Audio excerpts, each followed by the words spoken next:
नमस्कार मैत्रिणींनो.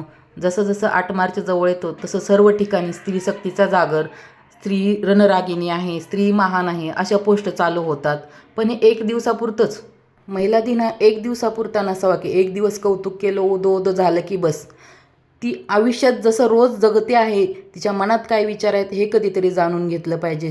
स्त्री रणरागिणी आहे, स्त्री सर्व करू शकते, बरोबर आहे, ती करू शकते. पण कधीतरी तिलाही विश्रांती हवी असेल, तिच्या मनात काय आहे, तिचे विचार काय आहेत हे पण कधीतरी जाणून घेतलं पाहिजे. स्त्रिया आज पुरुषांच्या बरोबरीने काम करतात. सर्व ठिकाणी स्त्रिया आहेत. त्या घर सांभाळतात, त्या बिझनेस करतात, त्या जॉब करतात. कुठलंही क्षेत्र असं नाही की जिथं स्त्री नाही आहे. सर्व ठिकाणी स्त्री आहे. आज पुरुषांच्या बरोबरीने स्त्रिया सर्व ठिकाणी काम करतात. पण कधी तर ती पण कमजोर पडत असेल, तिला पण आधाराची गरज असेल, हे जर समोरच्या व्यक्तीला समजलं तर स्त्रीला तोच महिला दिन असणार आहे. स्त्रीला मोठे मोठे गिफ्ट नको असतात. तिला हवे असते तिच्या केलेल्या कामाची कदर करावी. ती जे काय करते ते मनापासून करत असते, घरासाठी करत असते, कुटुंबासाठी करत असते.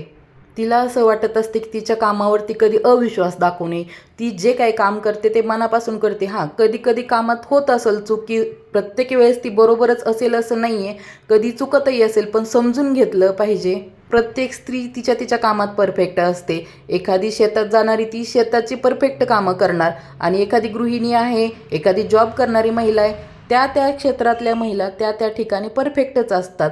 त्यात त्यांची तुलना करू नये कधी की इतरांशी. स्त्रीने जर एखादा निर्णय घेतला तर तो चुकीचाच ठरेल अशी शंका मनात धरू नका.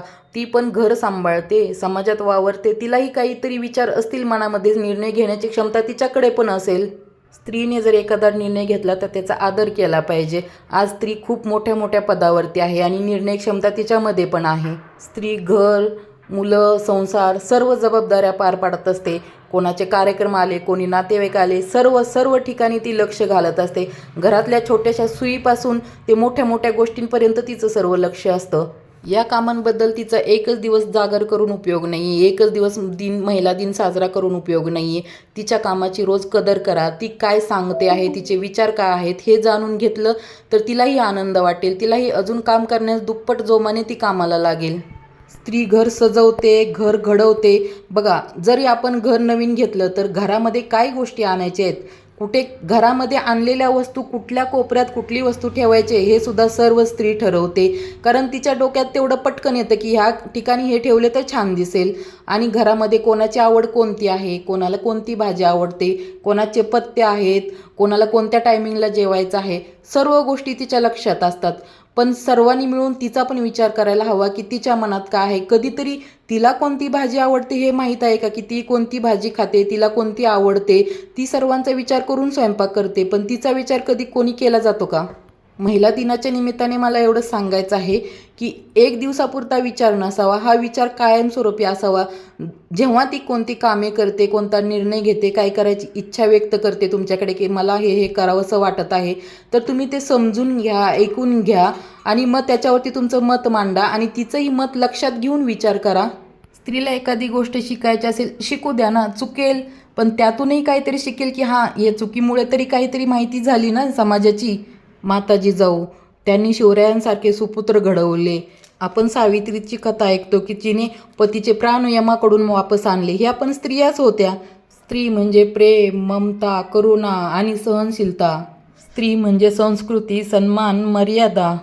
ही स्त्रीच असते जी जुन्या पिढीचा वारसा नव्या पिढीला देत असते.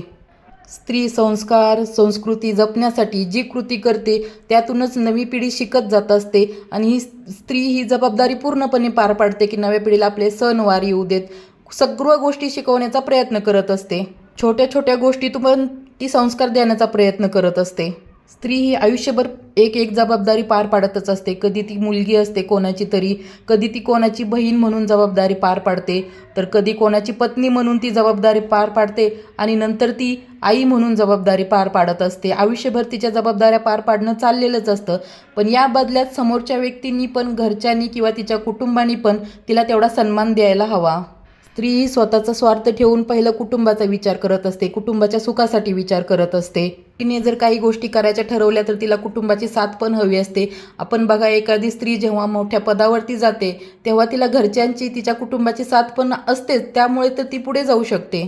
आणि ज्या घरामध्ये महिलांचा आदर केला जातो, ज्या घरांमध्ये महिला आनंदात हसत खेळत जगतात, त्या घरामध्ये लक्ष्मी नांदते.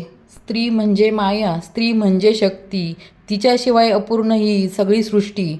तीच घराची शान, तीच कुटुंबाचा आधार, तिच्या कष्टामुळे उजळतो संसार. ती कधी दुर्गा बनते तर कधी लक्ष्मी बनून येते. स्त्रीचा सन्मान जिथे असतो तिथेच लक्ष्मी नांदते. या व्हिडिओमार्फत मला एवढंच सांगायचं आहे की स्त्रीचा जागर किंवा महिला दिन हा 1 दिवसापुरता नसावा.